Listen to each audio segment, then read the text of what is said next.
November 23rd dawns perfect, and Jared Mills is on stand to enjoy the beautiful morning.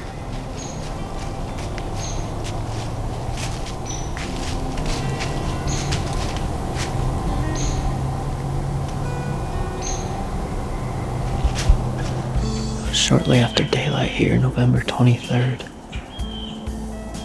And we are hunting a different property than where we were yesterday, targeting a different buck. And we are definitely pushing the envelope this morning. The wind is just almost non-existent. It's light and variable, and our scent's just floating around all over. This is a spot that the wind might swirl anyways, but it's especially bad this morning. I was hoping to get some thermal help, but it stayed cloudy, and the temperature really hasn't changed at all. We're really targeting just one buck in here this morning. I know he's been in this area within the last week and a half. Probably haven't checked cameras that recently. But he was over here on a scrape, just to my right. Hopefully we can lay our eyes on him. I have not ever seen him in person, just trail cam pictures. But the deer are moving right now.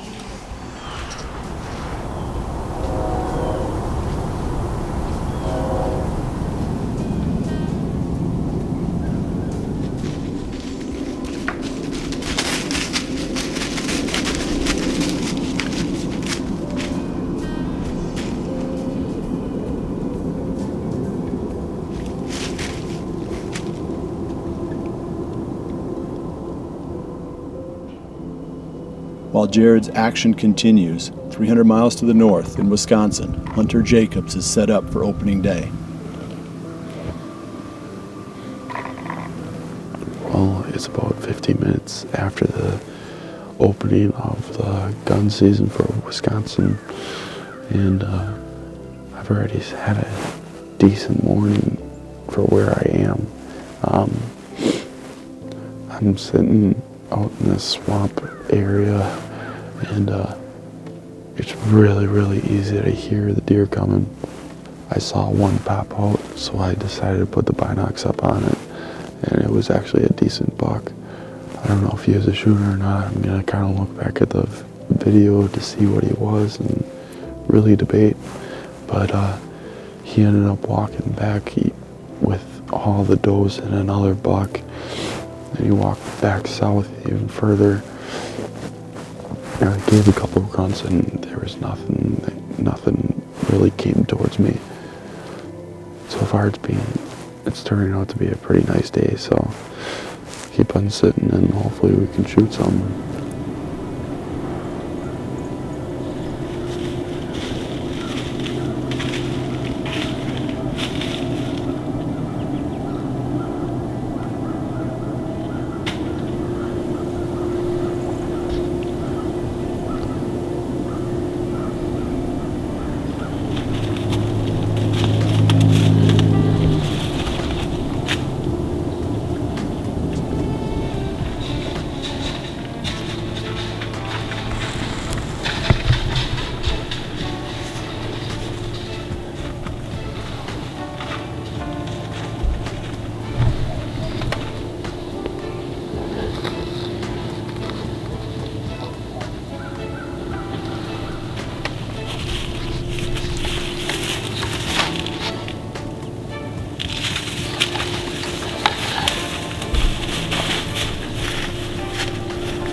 That is the quickest gun season I've ever had.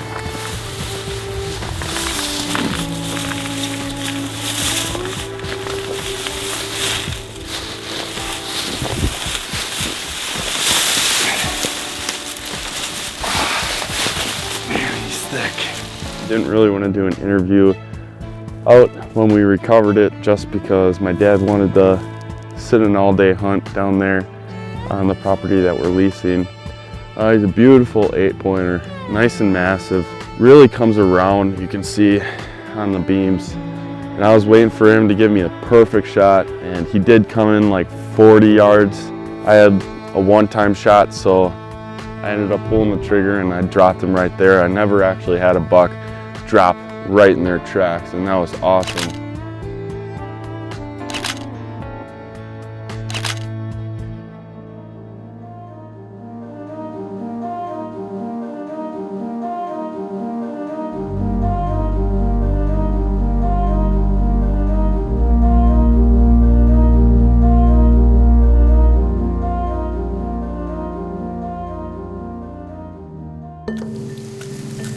That evening, Jared is back after the 10-pointer he saw the evening before.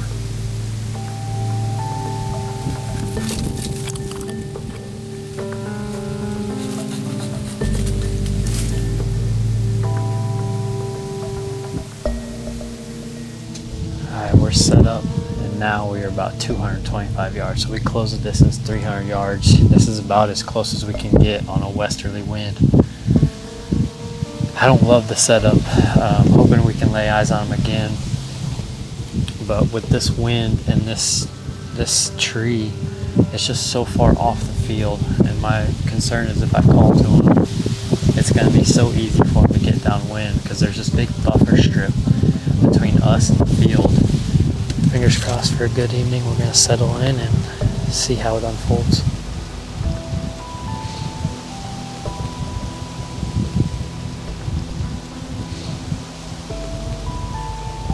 While Jared waits for the buck to step out, 150 miles to the southeast, Owen Reigler is back at the farm for a few days of hunting. Alright, well, the interesting thing about this hunt is they just finished combining this, so it'll be interesting to see if it affects deer movement out here in this corn, if it moved everything clear off, or if they come right back out. That's the question. We're gonna go find out. Let's go.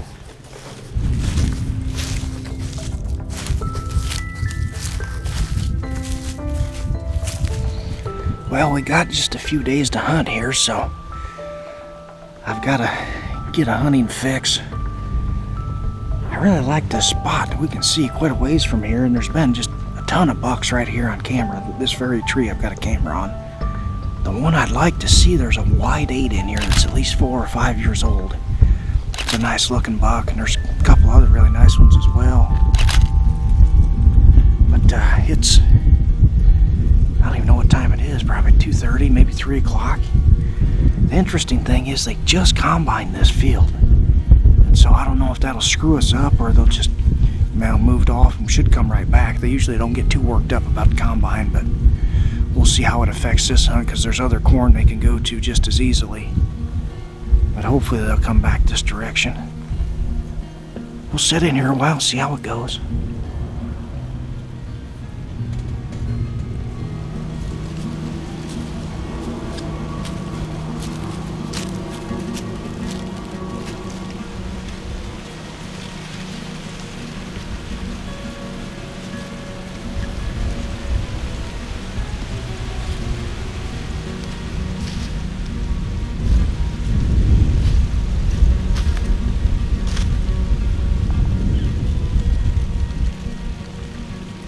While Owen waits for the movement to pick up, Jared Mills remains alert for the big 10-pointer.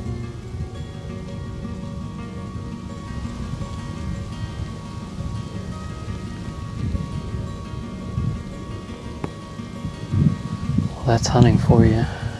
One night see 25 plus deer, and the next night barely see 5 in the same spot. Similar conditions, just a little bit warmer, but I see that quite often where you just don't have 2 really good nights in a row. Gonna keep game playing for this buck, keep studying this property and where I think we could potentially encounter him again.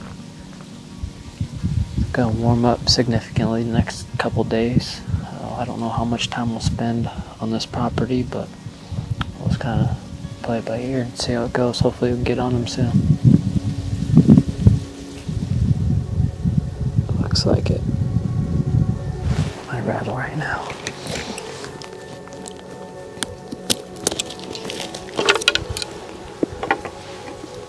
Alright, you ready?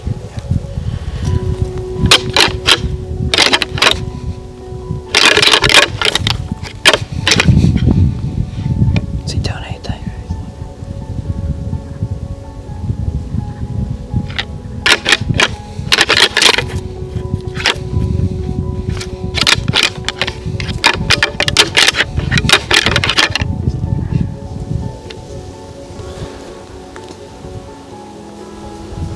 Gosh, he's gonna go that way, dude. Man, there's nothing we can do.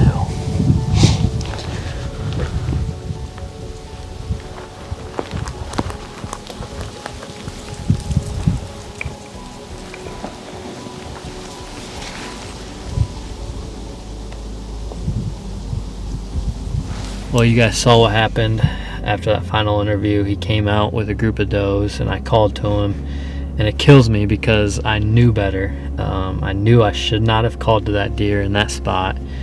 I couldn't not try it. Those bucks are so callable right now when they're not paired with a doe. And of course, called to him, he comes in, he does exactly what I expected, and we could not get a shot. I don't think he got within even 80 yards. That buffer strip that I was talking about pushed him back even further out into the field. It's going to be warm the next couple days, but I'm going to keep trying to figure out how I can get on this deer. It's another challenging property to hunt because there's not a lot of options, a lot of open cover, so potentially hunting on the ground is an option. But we'll see. It's another exciting cat and mouse game, and we'll see if we can get it done on this deer.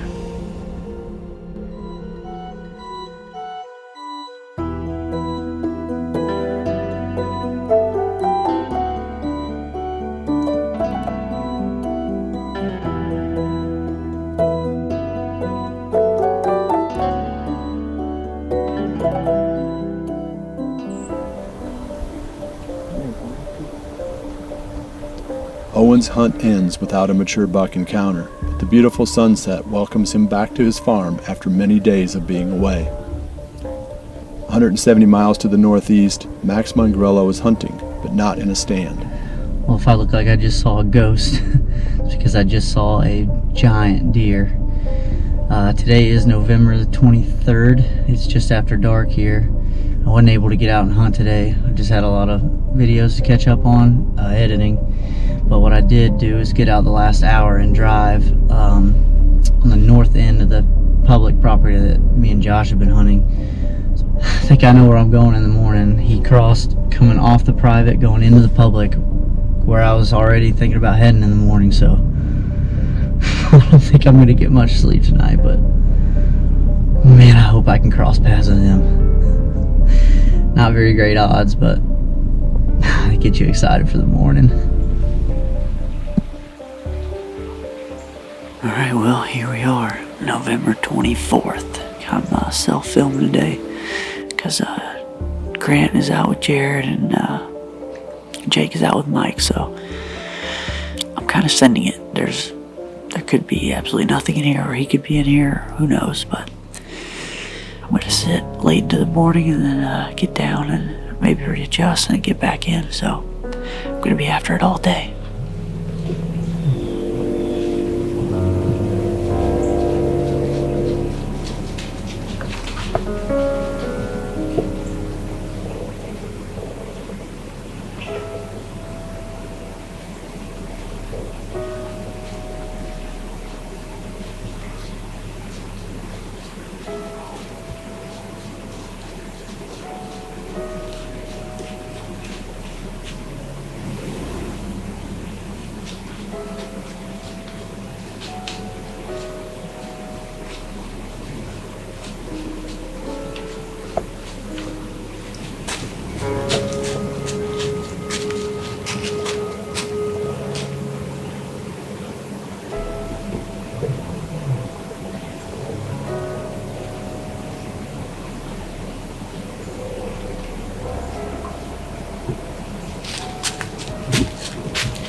think there are even words for moments like that.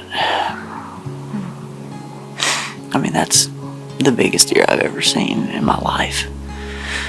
By the time I could get him in the frame and back focused, he was already getting out of here. He had no idea I was here. He was getting out of here, though. So I let one rip. And in all that confusion, I never saw this downward hanging limb that's at 15 yards. And it hit that limb and knocked my arrow straight down under him.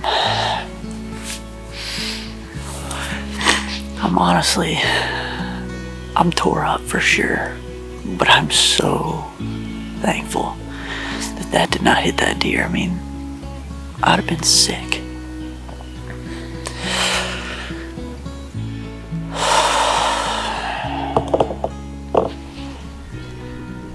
"30 miles to the south, Jared Mills is also on stand.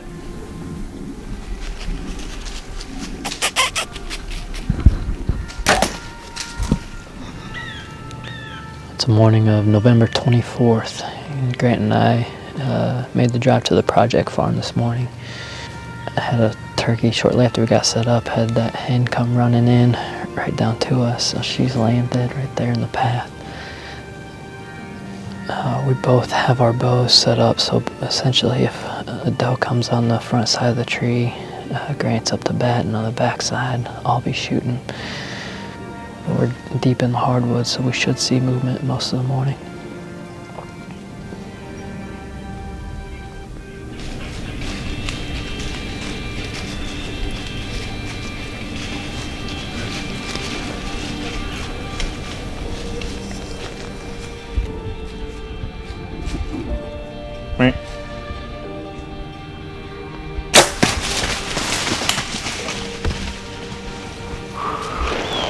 That felt really good to let one fly.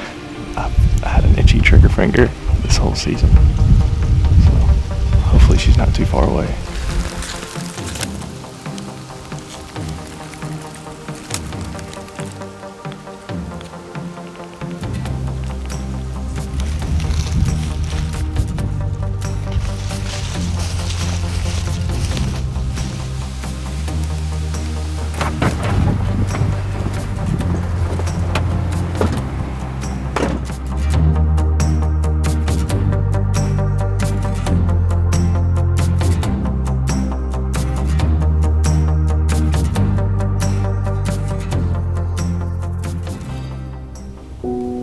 Also in eastern Iowa, Caleb Greiner chooses to hunt a food source with lots of visibility.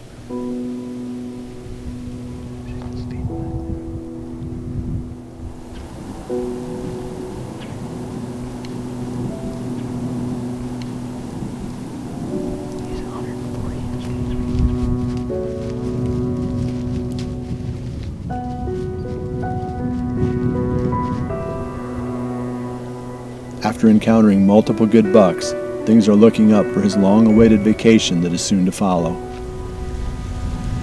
As Owen Reigler's hunting time winds down, he decides on his next move. Jared Mills is quickly building history with the Big Ten. Max Mongrello got the chance he dreamed of for years, but watched it painfully slip through his fingers. Now with a few days remaining, the hope of redemption fills his every thought. As the number of does in estrus drops to near zero, those bucks still engaged in the rut are traveling further than they normally would in their search. In just a few more days, they will shut it down completely for another year. But those days do create a prime opportunity to see a buck you haven't seen before. With only minutes left in the big game, playing it safe isn't an option. Now we push the envelope. There's nothing to lose, because it will be a long time until we are once again chasing November.